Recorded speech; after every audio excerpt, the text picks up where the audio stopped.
Scream, shout, whine, cry, snivel, piss, and moan. Shove your opinion up your ass and superglue your butt cheeks together.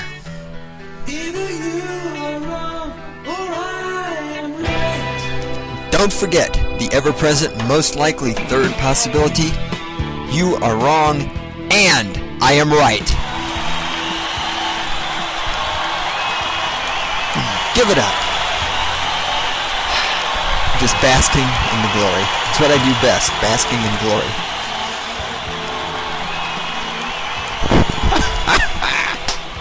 Welcome to another edition of Stating the Obvious, brought to you by the Cynical Libertarian Society. It's November the 27th. It is cold and shitty in the People's Republic of Fort Collins, Colorado. But here in the palatial recording studios of the Cynical Libertarian Society, we are nice and warm and toasty. I have my mug of coffee in my on-the-fly photography mug. I also have a lovely imported Harp lager. I can't talk. Yes, coffee and beer. I am, of course, Skippy. In the control room, the lovely and adorable Randy is over there controlling the mixing. Hey, where's my music? There you go. Thank you. We're not picking that up on the recording, are we? No, waveform looks clean. Good. Thank you. What we're going to talk about today, this is a book. I've been meaning to talk about this for a while. I've got to do it now, because I have to return the book. I hate when the library wants their books back. What the hell's wrong with those people? This book is called The Naked Employee. How Technology is Compromising Workplace Privacy. It's written by Frederick S. Lane III. This book came out in 2003. It's an excellent, excellent book. I suggest any of you out there who are concerned with issues of privacy, workplace privacy, or privacy in general, should check this out. We're going to talk about some of the things. I want to read some of this book, and we're going to talk about some of the things he talks about. This book being a couple of years old now, some of these things have come to pass. Some of them have turned out to not be quite a big deal. For example, he does talk about face recognition software. We've already seen that face recognition software is pretty much a joke. Well, some of us have seen that. I'm not sure if the government and other related corporations and such have figured out yet that face recognition software is a joke. But some of us have managed to stumble across that.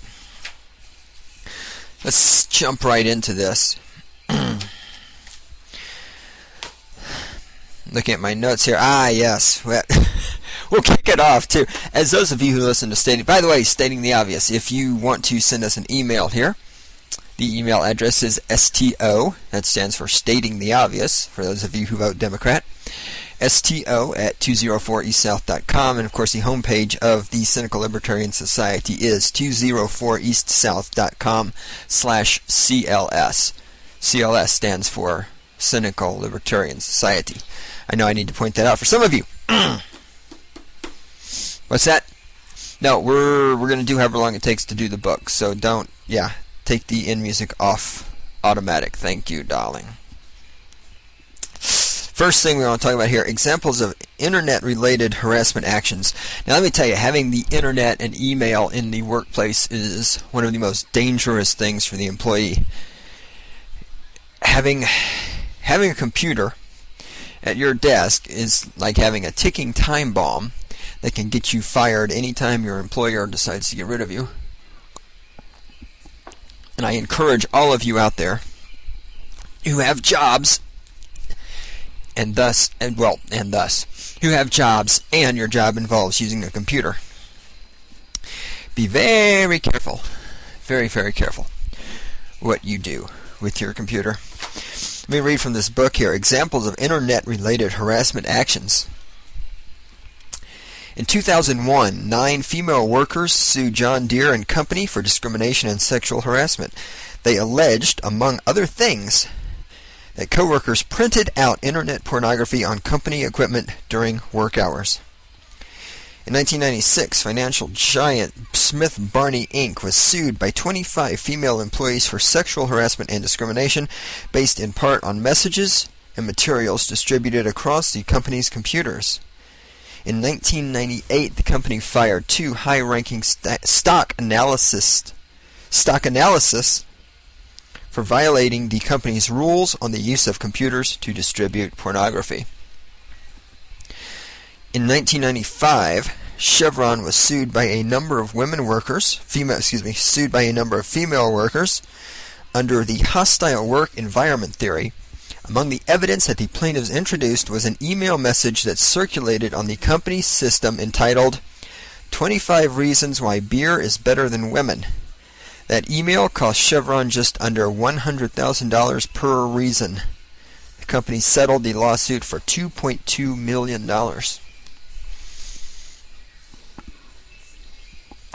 Everybody operates under this assumption that the things they email around at work don't get monitored and don't matter, all this other stuff. Folks, let me tell you something. If you're using your email at work and you're sending pornography or things like 25 reasons why beer is better than women, I mean, I'm sure by now we've all seen that one. I've certainly seen it. You've probably seen it. It's funny and it's true. You know, I mean, a beer doesn't get mad when you leave it for another beer. Isn't that right, Randy? And among other things, you'll notice that all of these lawsuits were started by women. I mean, and this is, of course, how often do you see men suing the company for sexual harassment? They don't, because somebody printed out some pornography. You don't see that very often. All of these lawsuits are, of course, perpetuated by women. So the first obvious answer to all of this question is, if you have a job, if you have a computer as part of your job, be very careful what you do. I know it's right there in front of you. I have one where I work.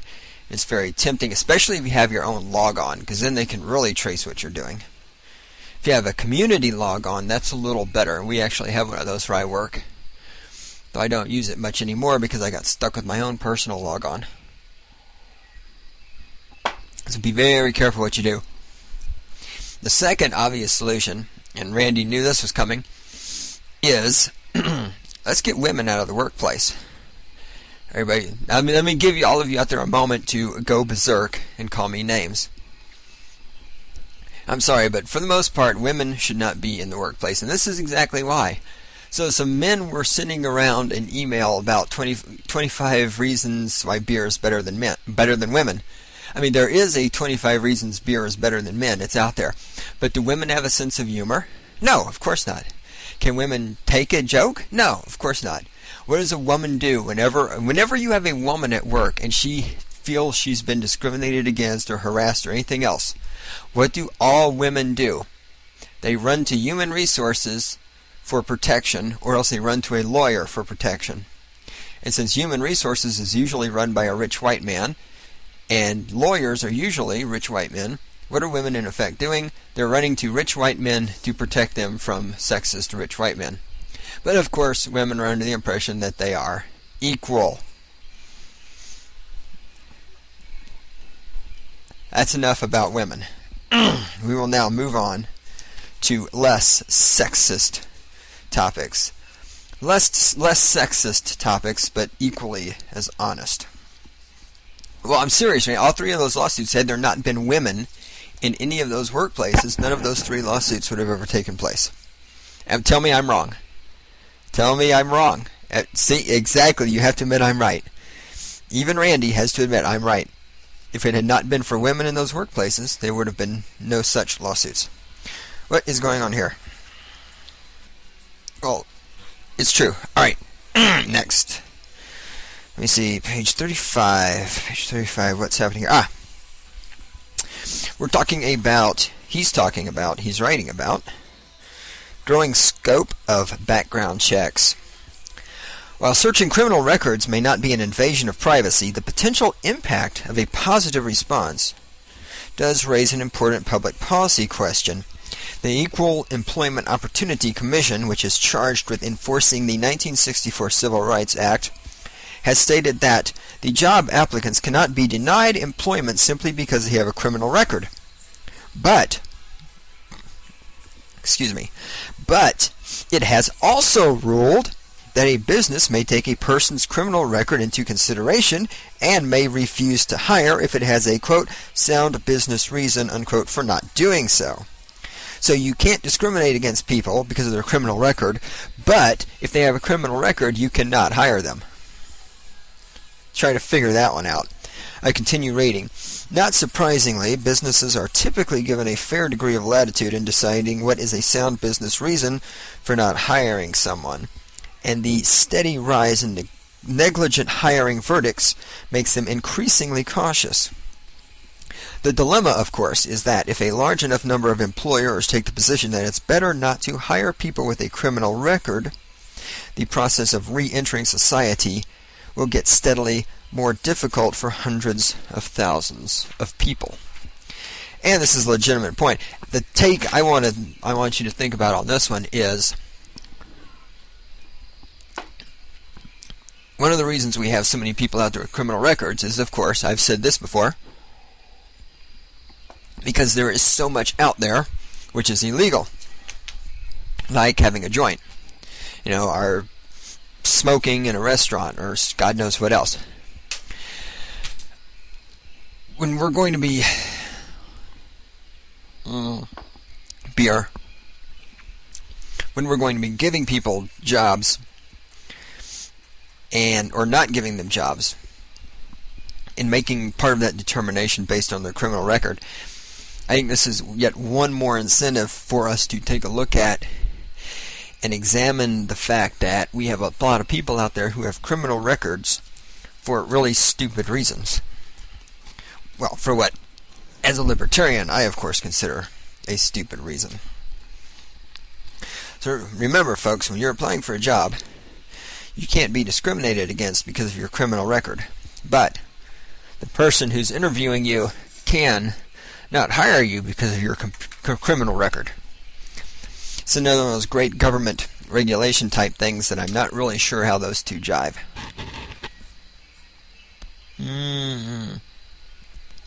Oops. Sorry about that. I'm knocking the microphone around. What's next here? Oh, yes.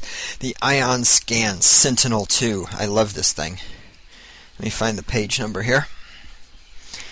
What do I want to read here? The Ion Scan Sentinel-2. Let me just, I don't need to read this.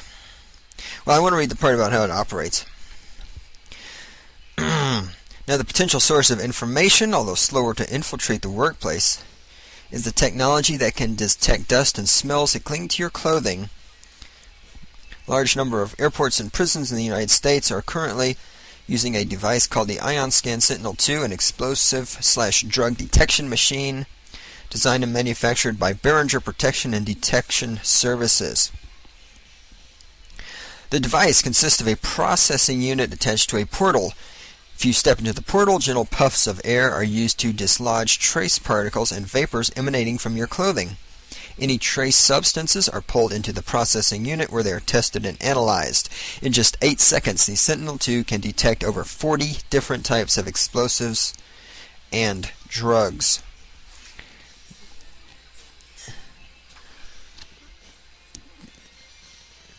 Let's see, yep, that's exact, an airport, yep. So here's my question on this one. And I've presented this scenario to people before. The Ion Scan Sentinel-2 is being used at an airport. You go to a party one night. It's winter. It's cold outside. You wear your coat. You get to the party. The host says, throw your coat on the bed, where everybody else is throwing their coats. It's a natural thing. So you throw your coat on the bed. Somebody else shows up to the party. This other person works in a construction company, and as part of his job, he uses explosives. Let's say on that particular day, he was dynamiting something, and he was wearing the coat that he's wearing now. He has dynamite residue on his coat. He throws his coat on the bed on top of your coat. Party's over, you go in the bedroom, you get your coat, you put it on, you go home, you go to bed. You wake up in the morning, you have to go to the airport. It's still cold outside, so what do? You put on your coat. You go to the airport, you walk through the ion scan Sentinel-2, it detects explosives. Now, my question is this. How do you explain to the nice government agents in the very small, locked room that that isn't your explosive residue on your coat? I submit that it's going to be very difficult for you to do so.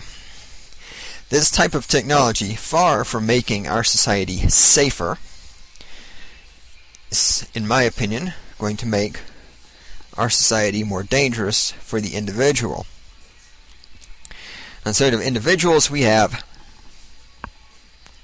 the techo-bra. No, I am not making this up. The techo-bra. Let me see, which ones did I want to read? Here we go. In 1999, Kirsty Cloves, a student at the Royal College of Art in London, invented the techo-bra, an undergarment equipped with a heart rate monitor, GPS locator, and wireless phone. The purpose of the bra, Grove said, was to detect the jump in a woman's heart rate stemming from a domestic assault or rape, and to transmit the victim's location to the police or a friend. The bra would be able to distinguish between the heart rate increase resulting from a frightening attack and that caused by being startled, feeling angry at a careless driver, or becoming excited by a lover's embrace. The techo-bra is illustrative of the type of clothing that could potentially transmit a great deal of useful information about you to your employer, ranging from various health indicators to your specific location. As we'll see in later chapters, companies are showing tremendous effort in showing tremendous interest in a variety of systems that enable them to track and enable them to track. See, I can't read. Which enable them to track the precise location of equipment and personnel both on and off their property.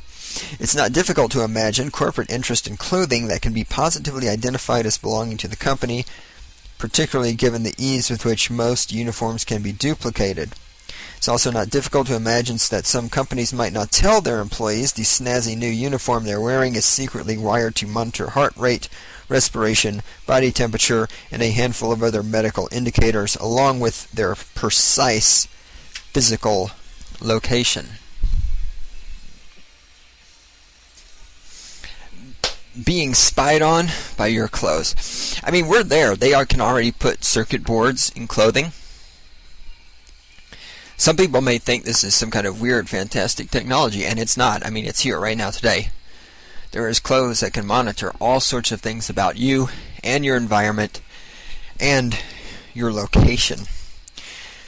Do you ask yourself, do you want to have this foisted upon you by your employer? What is this last paragraph? I read again, the initial market for smart clothing, like the Georgia Tech wearable motherboard. Up in here it talks about some of the stuff that's going on. The Navy is one application.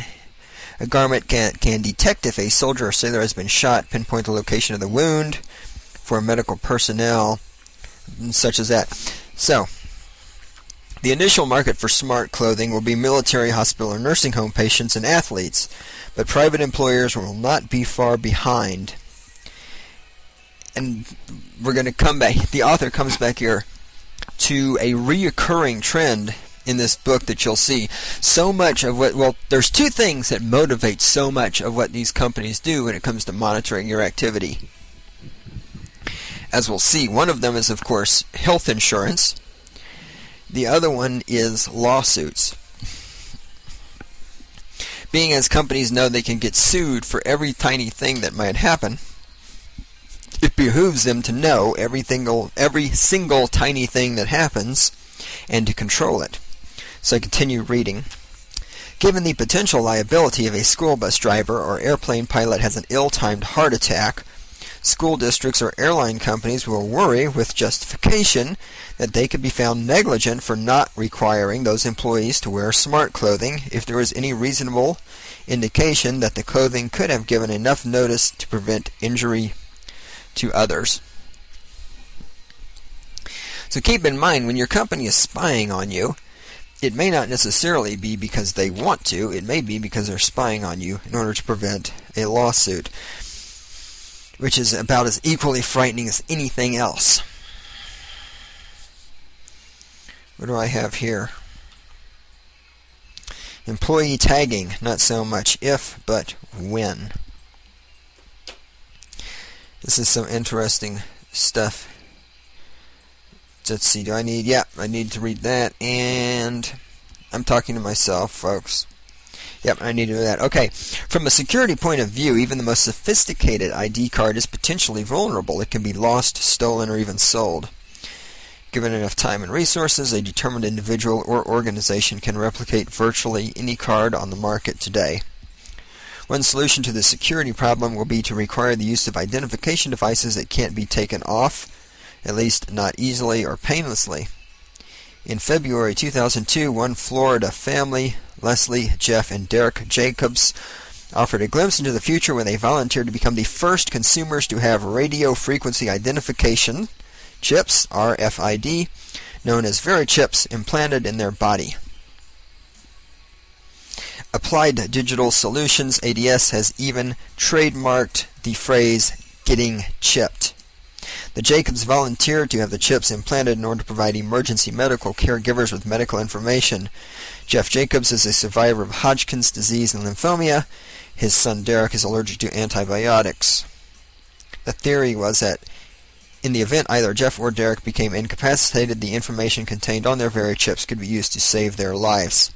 ADS's hope to link the Very chip to medical information was put on hold by the U.S. Food and Drug Administration, which advised the company that any medical application of the chip would require FDA clearance. The FDA's medical device chief, Dr. David Feingold, told the Associated Press earlier this year that one serious concern would be the accuracy of records contained on the chip, because outdated records could be more dangerous than no records at all.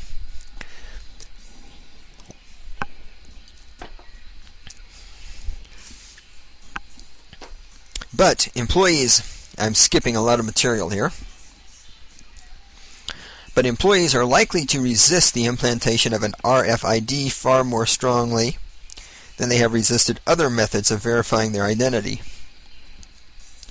Even though it might be convenient to have a security ID that can't easily be lost or left on the bedroom dresser, it's doubtful that people will readily acquiesce to company requests that they roll up their sleeves and hold out their arms. Few employees will be able to resist speculation that the implanted chip is capable of doing far more than simply controlling access to company property. Moreover, it will be hard to justify a routine requirement that employees accept RFIDs when less invasive as nearly as secure alternatives exist. Nonetheless, at some point in the not-too-distant future, some employer is going to see the Very chip or something like it as the ideal solution to security concerns. Let me tell you, first of all, the idea that the average employee is going to say no to this, I think, is rose-colored thinking on the part of the author. The average employee, if told to roll up their sleeve, hold out their arm, and have a chip implanted, is probably going to do it, especially when the economy sucks and you can't afford to lose your job. I mean, let's be honest. If you took the average person out there making minimum wage and told them, I need you either, put this Jew in a concentration camp or we're going to fire you, most of them would put the Jew in the camp because they need a job to pay their taxes so that we can support welfare mothers who don't have jobs.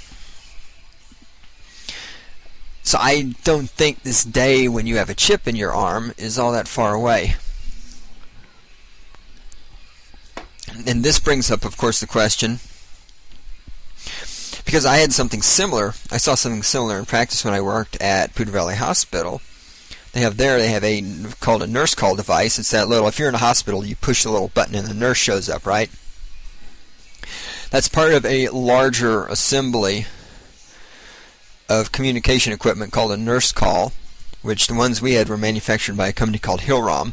They were really great, and they had these little detectors you put in the ceilings and in the rooms, all the patient rooms, and each nurse carries a little badge with her. She clips it onto her collar, and this badge transmits a signal which is detected by the sensors in the walls in the rooms, and you can go to the main computer screen and you can see where each nurse is at. Now imagine having this transmitter not something you can clip on and something you can take off at will and pop the battery out of and disable if you need to, but imagine having it in your skin and working all the time. One of the great things about this system was you could run a report. You could do numerous things. You could, say, for instance, pick a room or a hallway. You could pick, say, the break room or a patient room or whatever. You could run a report, and you could find out exactly you can find out exactly how long each transmitter was in that room and exactly what times it came in, what time it left, what days, all this other stuff. And of course the assumption here, the nice thing about this system with the clip-on is that just because your transmitter is in a place doesn't necessarily mean the person is in a place. You know, all the nurses knew this, that if they needed to create any type of false impression, all you have to do is take the transmitter off and leave it somewhere. When the transmitter is part of your body, you no longer have that option. Another thing the system can do, of course, is to run a report based on the particular transmitter. So if you want to know where transmitter number 7 was last week, you can run a report, find out exactly how much time was spent in exactly each room in the building, whatever, when you went into a room, when you went out of the room, etc. Now imagine your employer having the ability to do this to you. Imagine your employer being able to track how long you're in the break room, how long you're in the bathroom, how long you're in the hallway, how long you're standing by the water cooler, how long you're in your cubicle, how long you're in somebody else's cubicle, what time you really did come into work, what time you really did leave. Ask yourself, do you really want that? Do you feel secure?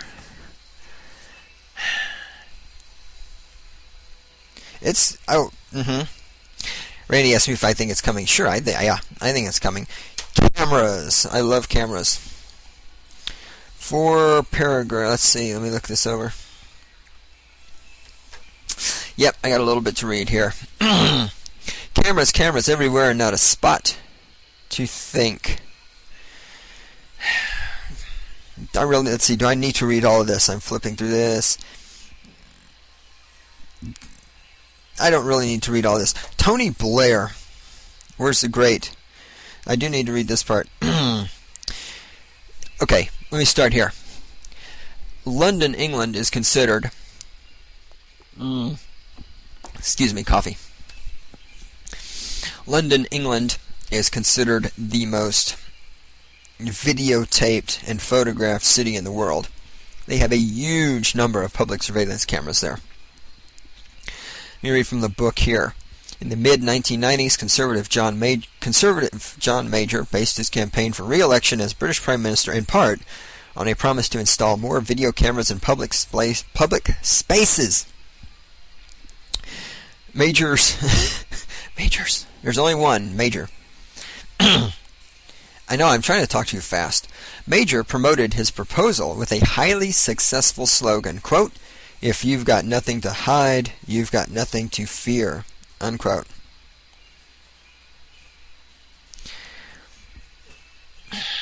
Rose, let's see, where's this guy's name?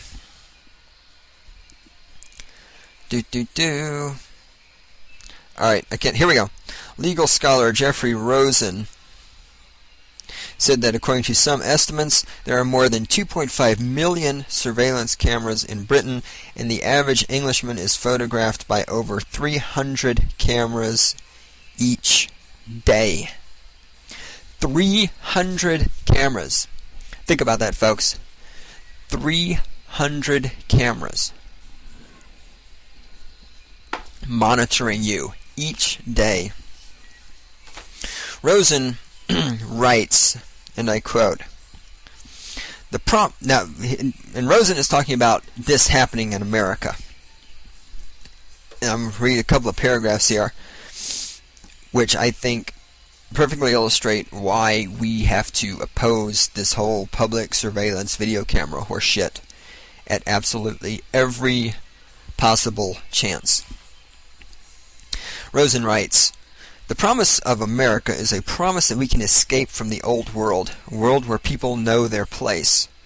When we say that we are fighting for an open society, we don't mean a transparent society, one where neighbors can peer into each other's windows using the joysticks on their laptops.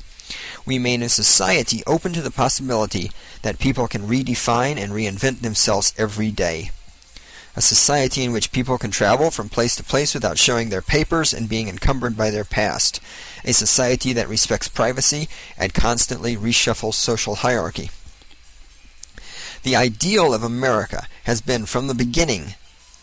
The ideal of America has from the beginning been an insistence that your opportunities shouldn't be limited to your background or your database, that no door should be permanently closed to anyone who has the wrong smart card.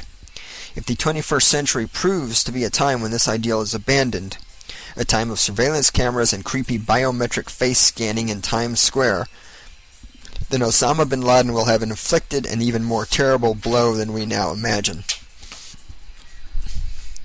Hold on a second, I need beer.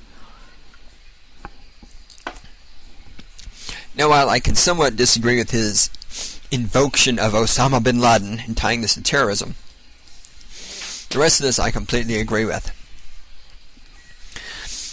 Don't I have this marked somewhere? Nope, must be somewhere. Oh, no, I know it's later on. We'll come back to this later. This whole creepy camera thing also just smacks of the weird voyeuristic tendencies we have in this country. And when Rosen was writing here, he points out that open society doesn't mean peering in other people's windows. America is different from other countries in that, well, we're supposed to be different from other countries, in that we are supposed to respect the individual's privacy and ability to leave their past behind. I think all of this public monitoring is something that's going to endanger that ability to leave your past behind. The John Majors, the whole slogan, if you have nothing to hide, you have nothing to fear. This is, of course, based on the idea that you have nothing to hide because you're not doing anything illegal. We all know, of course, the problem with saying I'm not doing anything illegal has two caveats to it. When you say I'm not doing anything illegal, what you mean is, first of all, I'm not doing anything that I know to be illegal, since no human being can possibly know all the laws. Second of all, you're saying I'm not doing anything that's illegal today, but I don't know if it will be illegal tomorrow. I think it's perfectly possible that people in public places could do things that are illegal that they don't know are illegal, like feeding the birds. It's also perfectly possible that people in public places could do things which are not illegal today but might be illegal tomorrow. And will the fact that you did it before it was illegal, or will the fact that you didn't know it was illegal, have anything positive to contribute towards your defense? I suspect it will probably not. We also just have to ask ourselves the question, do we want to live in an Orwellian world where you are being monitored, be it by the government or be it by the company? Of course, where I work, we also have cameras, ostensibly for security purposes, but as a management puke, I quite often go into the room where the cameras are at and flip through the cameras in order to see what the hell my employees are doing. And don't pretend I'm the only person out there that does this. Even if your boss is telling you those cameras in your workplace, I have to remember to keep bringing this back to the workplace because that is what we're talking about. Even if your boss tells you those security cameras in your workplace are only there for security reasons, I guarantee you you are at least occasionally being monitored. I guarantee it. Hold on, I need a big swig of water.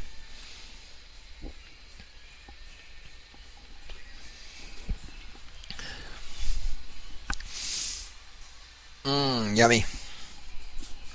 I hope the microphone didn't pick all that up. 122. For those of you following along in the book, page 122. Backscatter X-ray. The backscatter X-ray. This thing kicks ass. I'm trying to think. Do I need to actually read this? Where's the Let me tell you this. Here's where the backscatter X-ray is currently being used, or was being used at the time this book was written.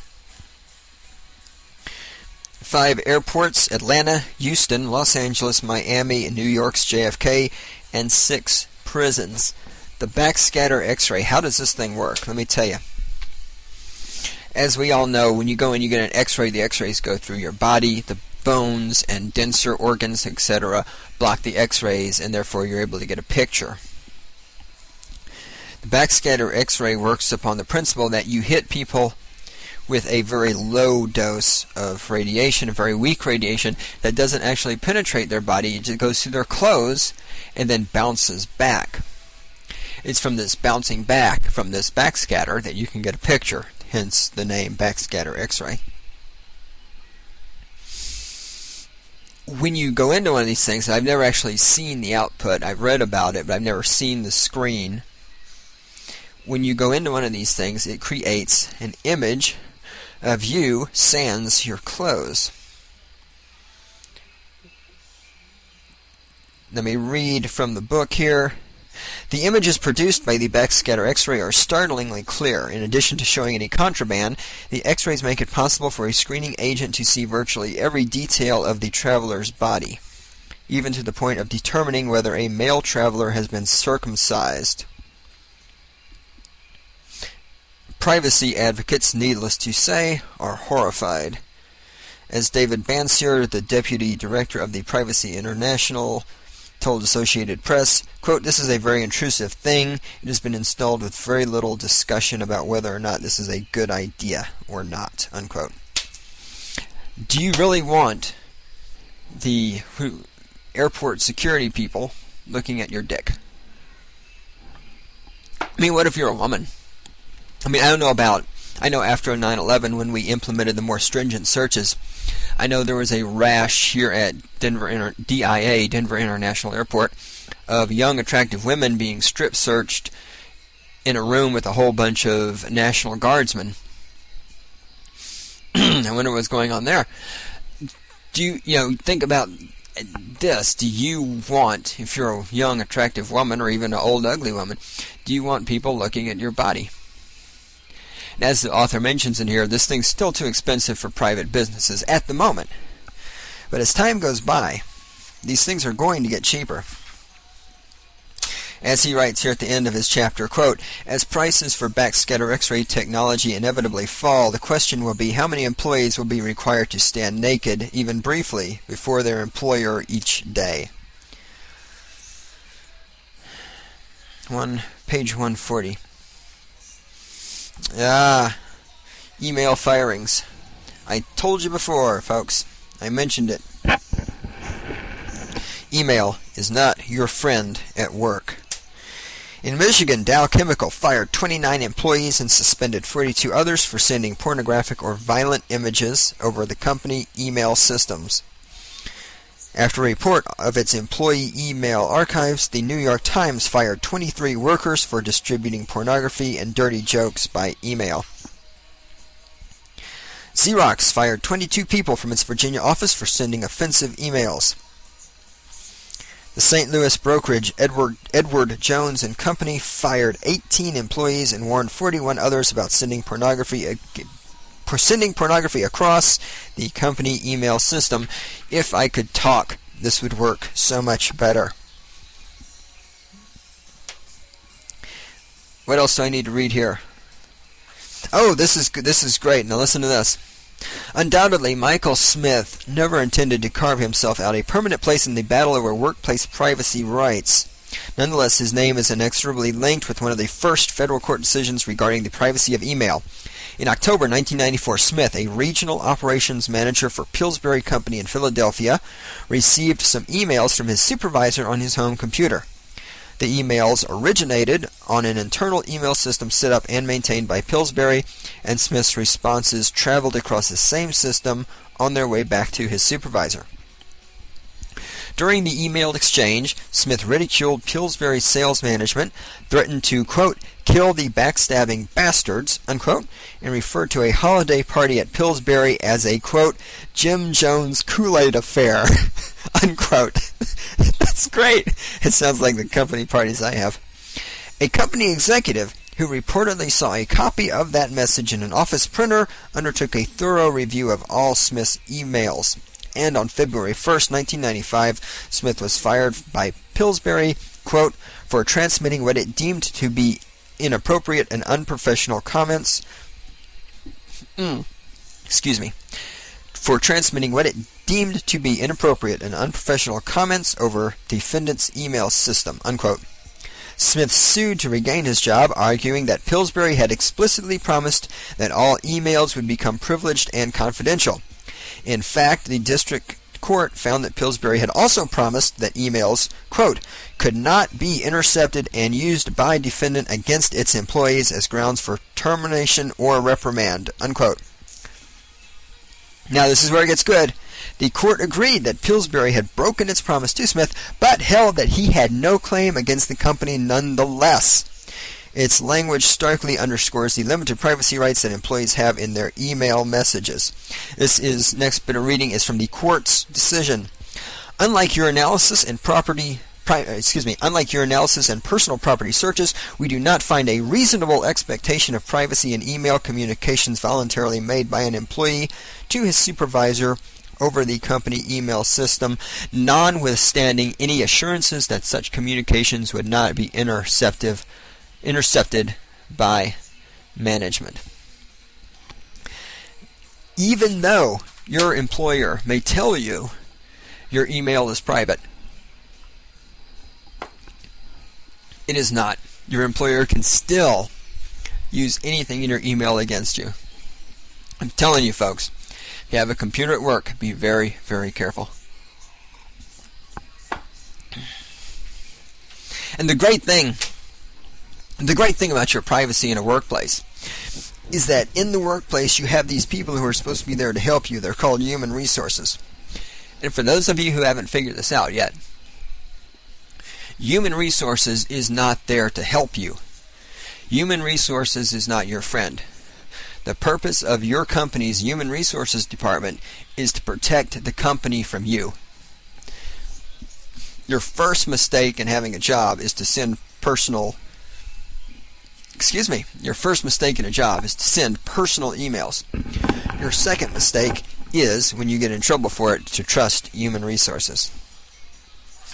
The people in human resources are not your friends. Page 164 for those of you following in your book. He talks here about lifestyle discrimination. I didn't know it had a name until this, but this works. Currently, there are two groups of people. Well, there's one group of people being highly discriminated against in the workplace. This is, of course, smokers. And we also have to ask ourselves, how long will it be before the fat people are discriminated against? Now, of course, since I smoke sometimes, and since the fat people haven't bothered to support the smokers, when they do come for the fat people, I'm going to be completely supportive of the companies getting rid of the fat people. There are an amazing number of jobs out there in companies where if you're going to work for them, you are not allowed to smoke. And I'm not just talking about smoking at work either. There are actually companies out there who tell you you cannot smoke on your own personal time in your own personal house.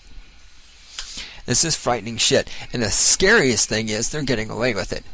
And the government, your friend,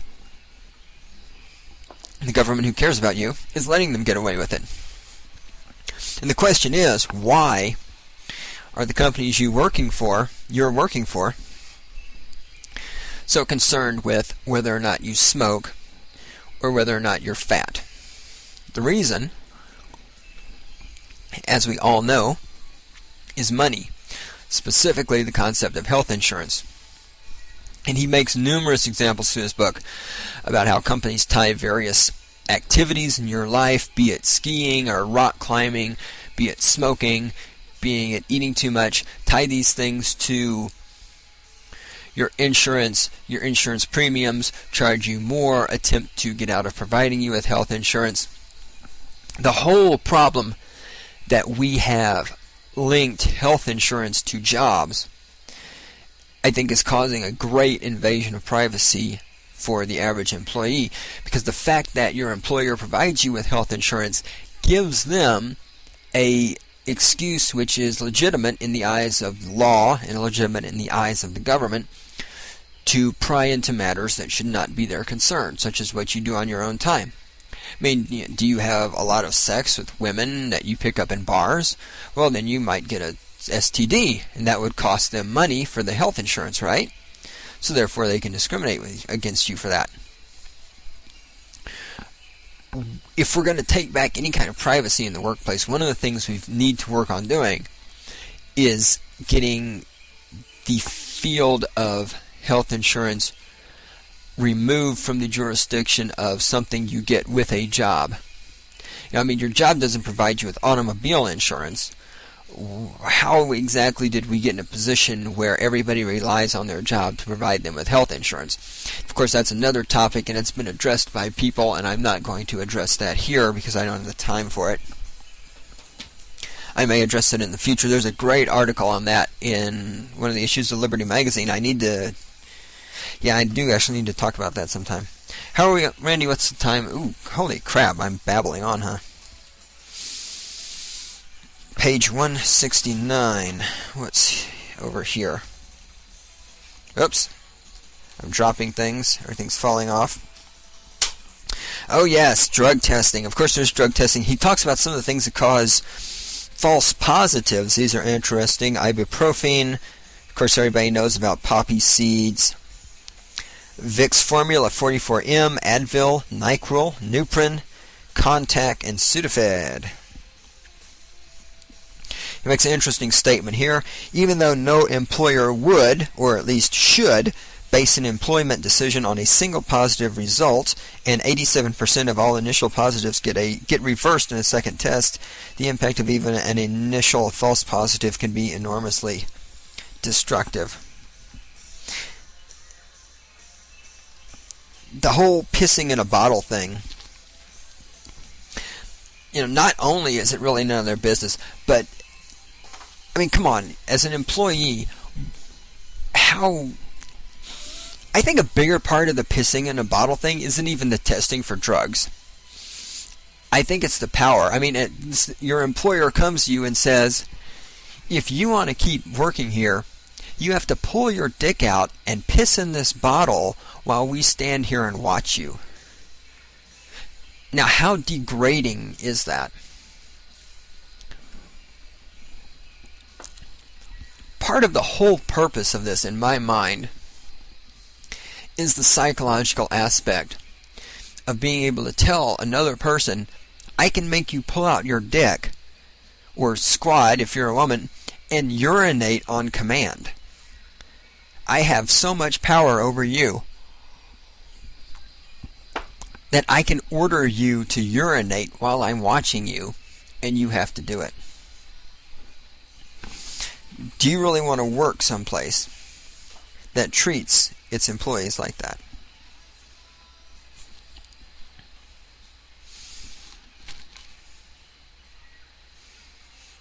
What do I have here? One of these research which blah blah. What? What does that have to do with anything? Things are false positive.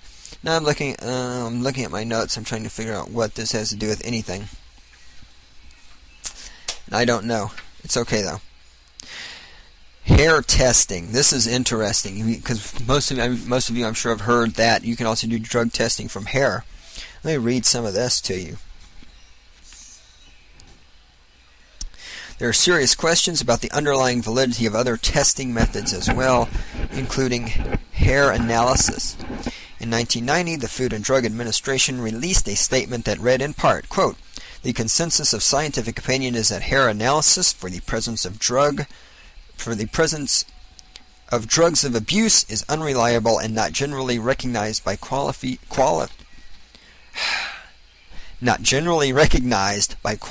experts as effective," unquote. Using hair to test for drugs also raises concerns about disparate impact. In addition to the fact that women tend to have longer hair than men, and thus can often be monitored for a longer period of time, there are also questions about whether hair color affects the extent to which medication and drugs can be detected.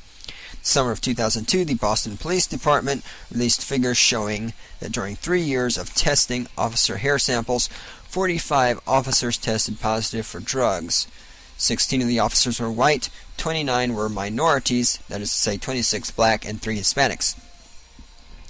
The results were challenged by the Boston Police Department's Association of Minority Officers and the NAACP, which argued that the color and structure of dark hair absorb and retain drug traces in higher quantities than light hair. They also suggested that dark hair retains drug traces for a longer period of time than light hair. So not only may testing of hair for drugs not work, but it may be dependent upon the color of the hair. Again, do you want, even if a false positive, even if you're later proven that you didn't do the dope or whatever, is this really the thing you want to have floating around? What is this? BNSF. Oh, this is sweet. Now here, I mentioned already health insurance. How so much of these things where your employer is monitoring what you're doing, what you're saying, what you're thinking, what you're emailing, what you're interneting, blah blah blah, is related to lawsuits and health insurance. This is a lovely story here. Burlington Northern Santa Fe, the railroad company.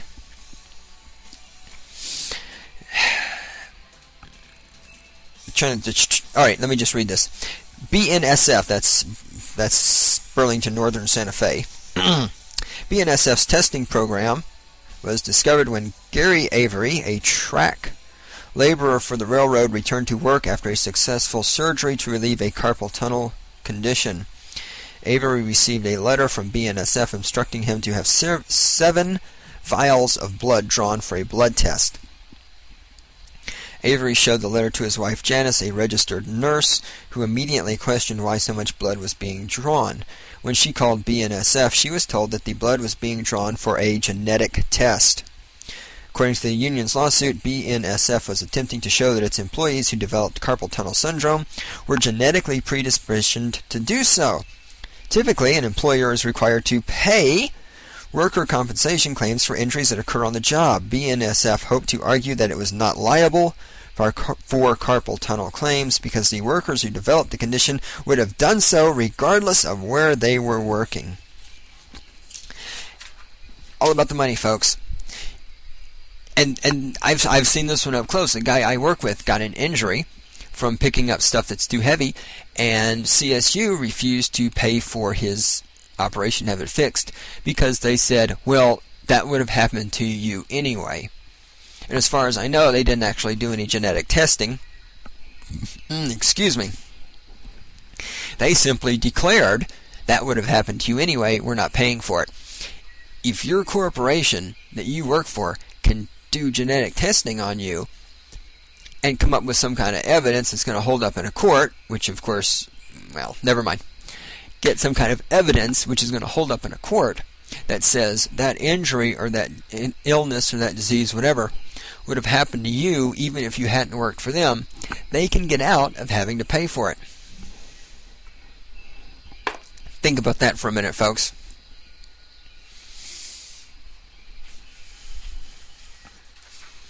This is thinking time. I'm hoping that you're all out there thinking. Do you want your company, because a lot of, well, I shouldn't say a lot, some companies out there require blood samples. Where I work, we're getting ready to, they claim One of the great things about working for the government is everything moves so slow. But they claim they're going to start taking blood samples of everybody. And I have to wonder, how is that system going to be abused?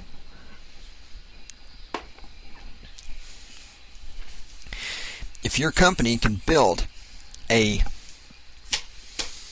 If your company... What? Yeah, I know. We're way up. It's okay. If your company can do genetic testing on you and get some ideas about what diseases you're quote-unquote predestined to get, they can make sure they're not going to pay for any of these things if you get them. They can, in fact, when is it going to happen that they will be able to refuse to hire people who have I can't talk. Who are no. Now I forgot what the word is. How long will it be before companies can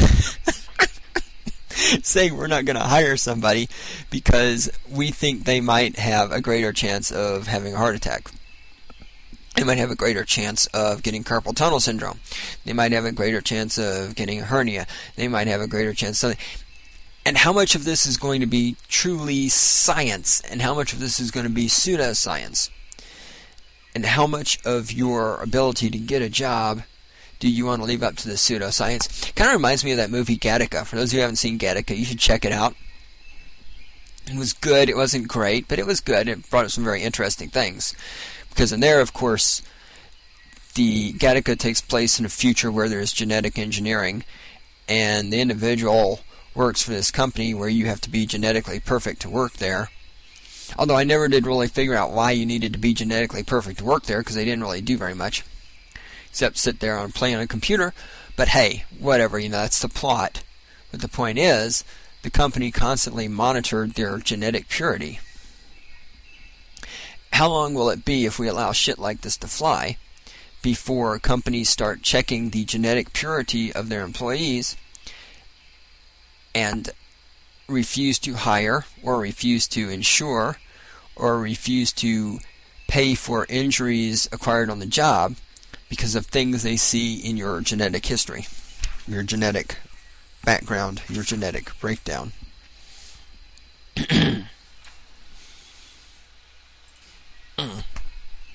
Excuse me, folks. Man, my throat is dry tonight.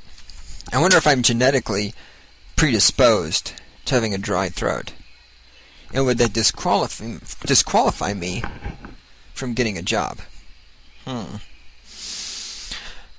The automobile. The automobile used to represent freedom here in the United States. Now, more than ever, the automobile represents a cage. Especially if it's your work automobile. As you probably all know by now, automobiles, all the newer ones, well, I can't say all of them, probably most of them, have computers inside that do things like, for example, track how fast you're going, things like that. GPS has been incorporated, which tracks your location. If you have a company vehicle, if it's a new vehicle, there's a very good chance that that automobile is recording where you're at, how long you're driving it, what speeds you're traveling at, all these other things, and relaying it to your employer. So you're out driving your vehicle, you got to go somewhere, and you think, well, along the way I'll stop at the house and get something. You drive a mile or two out of your way to go to your house. Your employer may well know about that. Can you be fired for doing that? Probably so. After all, that is misuse of your employer's property, is it not? Especially if you work for the government, where everything, like I do, where everything is government property this, government property that, government property something else. OnStar is a nasty little thing. Let's see, what do I want to read here? With the convenience of more accurate information about location and movement, however, comes matching concerns of invasions of privacy. The cost of developing and implementing telemetric systems like OnStar or Wingcast, I'm not familiar with Wingcast, is extremely expensive, and the companies that run them are obviously interested in finding ways to defray the cost. The information generated by a telemetric system about your driving habits is potentially quite valuable, and the temptation to tap into a new revenue stream by making that information available to marketers is only going to grow.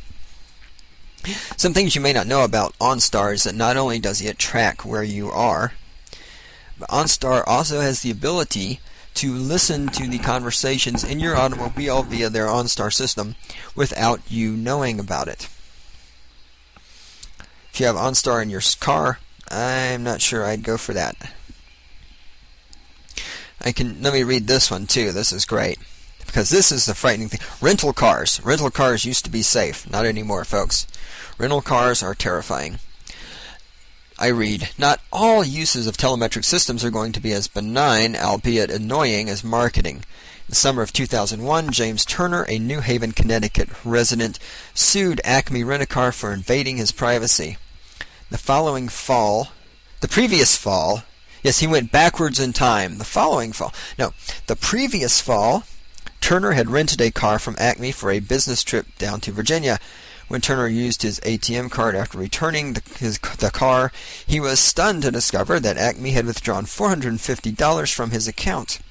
What Turner had apparently overlooked was a clause in the rental contract that stated, Acme vehicles are equipped with GPS technology, and that every time the car exceeded the company's maximum speed threshold, 79 miles per hour, he would be assessed a surcharge of $150.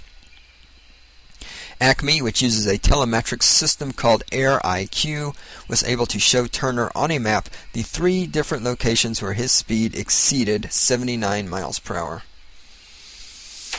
The rent-a-car companies can do this. Your employer can do this. Imagine this.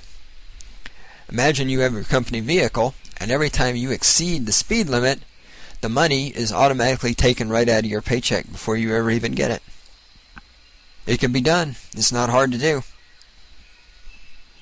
It's not hard to do at all. The technology is there, folks. Cell phones. Cell phones are evil. Do I need to even read this? I don't need to read this. Cell phones are evil. GPS and cell phones. Here's the history. Originally, cell phones didn't have GPS. But the old school cell phones, your location could still be tracked with the cell phone, because the way the cell phones work is it sends a signal out to the towers send the signal back. Now somebody knows your cell phone's ID. Your cell phone is sending that signal out to the towers. By utilizing 2, or if they're available 3 towers, they can essentially triangulate your position. That was the first generation of cell phones. So for those of you who think that when people like me say people can track you with your cell phone, if you think we're being paranoid, we're not. This is not paranoia. This is fact.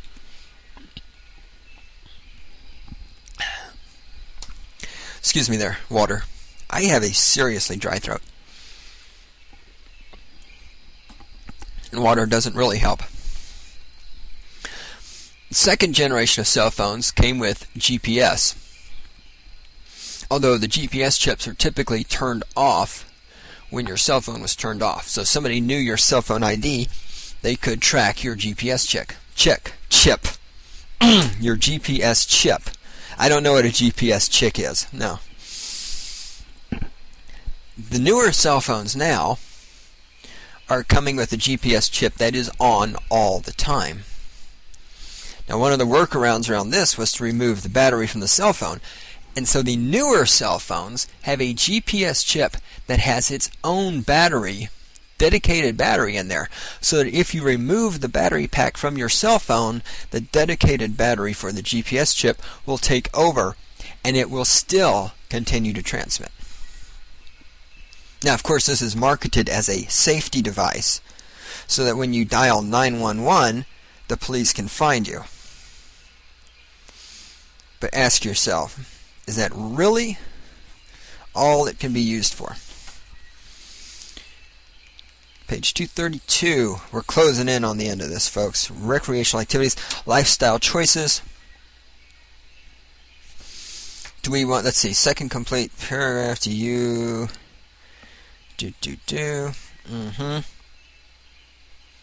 No, wait, what is this?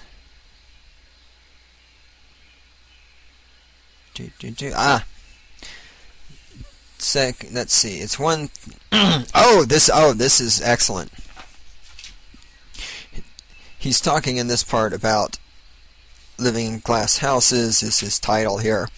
Recreational activities, lifestyle choices, blah, blah, blah. How far can the company go into your personal and private life? This is a great question that we need to talk about, because more and more, as I've said, companies are telling you not only can you not smoke at work, they're telling you you can't smoke on your own time.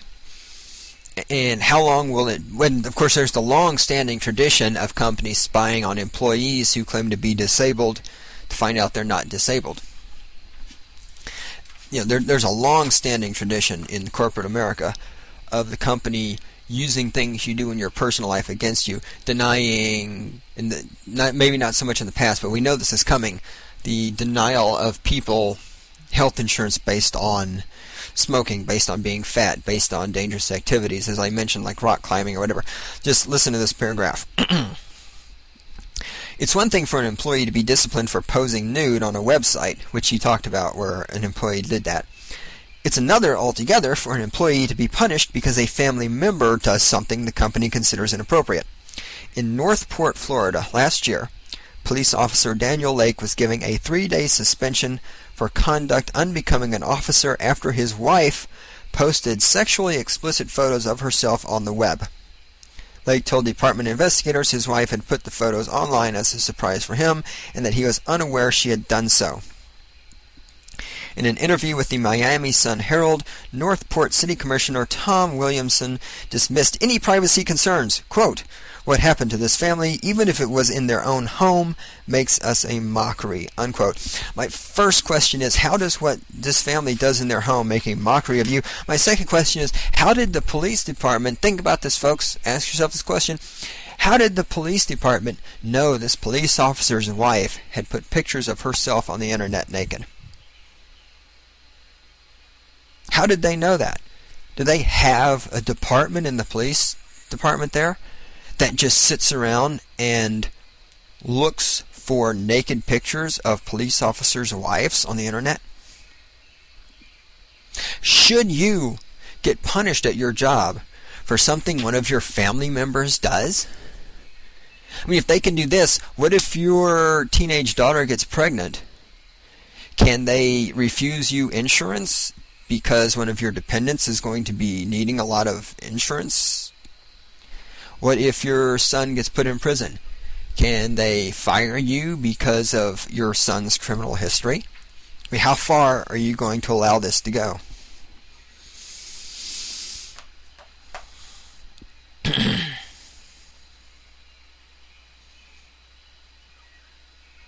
But for most employees, the relationship with their employer is more complicated. As was discussed earlier, an employer's main motivation for monitoring its employees' recreational activities is the incredibly high cost of health insurance. Employers argue that risky recreational activities or destructive lifestyle choices do affect their business, regardless of whether an employee shows up ready and able to work on Monday morning, by making it more expensive to provide the medical coverage necessary to attract good employees. That's why employers often try to screen out employees who have high-risk lifestyles or engage in high-risk recreational activities. If they do hire them, they frequently charge such employees a premium for their health insurance. And the thing is, this excuse is going to fly in a court of law. It's going to fly with the government. And in some ways, even as a free market capitalist pig, I can kind of see it flying. And this is why, I'm going to say again, we have got to get the entire concept of providing medical insurance away from something the company you work for does and get it into the realm of something you do for yourself. Because as long as your company can use this and hang it over your head, you're going to have to put up with this crap. Page 260, 3 points. Oh, this is great. Hidden surveillance in the workplace. As I mentioned, where I work, we have cameras. Our cameras are right out in the open. Everybody knows about them. Of course, some workplaces use hidden surveillance. Let me read. How much of this do I need to read here? Let's see this. Yep, okay. problem with hidden surveillance, and particularly hidden video surveillance, is threefold. First, it is fundamentally incompatible with the basic values of this country. Secrecy has its place in national security or trade secrets, for instance, but in general, our society is premised on the free flow of information. Second, the use of hidden surveillance encourages the companies that use it to invade the zone of privacy each of us is entitled to enjoy, even in the workplace. Admittedly, that zone shrinks when we are on someone else's property, and diminishes further when we are supposed to be working for someone else. But even so, it should not vanish altogether. Hidden surveillance is simply not proportional to its objective. In the name of protecting company property or economic interest, it completely obliterates company privacy. It completely obliterates employee privacy. Third, hidden surveillance panders to a voyeuristic streak that is not our most admirable trait. Even if a company's management or security personnel is not secretly marketing hidden surveillance tapes to sleazy late-night advertisers, there's still a disturbing temptation for camera operators to spend time looking for embarrassing activity. This is hardly an argument to eliminate surveillance cameras so that coworkers can make out in the stairwell, but the argument that employees should not have people peering or leering. Hold on, I can't read. This is hardly an argument to eliminate surveillance cameras so that coworkers can make out in the stairwell, but it is an argument that employees should not have people peering or leering at their unguarded moments. From the employer's perspective, there is not much practical difference between hidden and obvious surveillance. If anything, a video camera mounted on the wall is capable of watching a greater area than a video camera hidden in an exit sign or a desk lamp. The fundamental difference is the level of dignity and choice that each reflects. When surveillance is disclosed and obvious, employees can make an informed decision about whether to work for a particular company, and if so, how to behave in the light of surveillance in that place. Look how many, for those of you out there that watch white trash television, how many of these surveillance camera films end up on national TV? I've had the misfortune of turning on like this America's video, home video shit or something, and some of this other white trash TV occasionally. And you see these surveillance video films on there. One day that might be you. Do you really want to work for a company that secretly records the things you do? Do you really know where the cameras... the cameras are tiny these days. Exit signs, they're right. You can put cameras in exit signs. You put cameras in desk lamps. You can put cameras in smoke detectors. Practically anything out there can have a goddamn video camera in it, which is monitoring what you're doing. Do you want to work for a company that does things like that? One more thing to say about the company taking advantage of the employee, and he does talk about this in his book also, is the fact that we've reached a point where now it's even dangerous to say bad things about the company. I say bad things about CSU LAR all the time here on Stating the Obvious. And at any given moment, they could find out about that and fire me or some other some other punishment, as if being fired from that shithole would be punishment. But nowadays, the ability, email, internet, all this other stuff has made the ability of people to badmouth the company they work for that much greater. And as a result, companies are really cracking down on people saying anything bad about the company. So what kind of world is it we want to live in, where the company can not only tell you you can't smoke on your own time, and the company can charge you extra on your health insurance if you rock climb, and the company can give you clothing that monitors what you do, your health, your heart rate, all this other stuff. The company monitors where you drive the company vehicle. The company has you piss into a jar for it so they can test you for substances. The company videotapes your actions, sometimes secretly without your knowing it. On top of all that, the company is also going to control your freedom of speech. The company is going to tell you you're not allowed to say bad things about the company. And of course, the company gets to define what is a bad thing, not you. The Naked Employee by, what's this guy's name? I'm a forgetful individual. Alright, I can't find the front sheet. This is making me look bad. Here we go. The Naked Employee, How Technology is Compromising Workplace Privacy by Frederick S. Lane III. Go to your library, pick this book up, read it. It will scare the shit out of you in more ways than one. There's some other... Do I have that list? Is it here? Also, another book you should read is Database Nation by Simpson Garfinkel. A couple of websites you should check out: privacyrights.org, workrights.org. I think that does it, Randy. Holy crap! Yeah, I talked for a long time. I'm good at that. Yeah, alright, play the music. I will try to get back with some more stuff. I've got, of course, tons of crap lined up to be talking about. But for right now, I got to get over here. I got to get out of here because I'm supposed to meet Robin soon. We're going to hang out, cause trouble. Maybe go to the Drunken Monkey. We'll talk about the Drunken Monkey. We'll talk about the Purple Martini. We'll talk about that jackass who runs the cupboard in downtown Fort Collins. I got a lot of things to say about all that. So get back to us when you can. Have fun.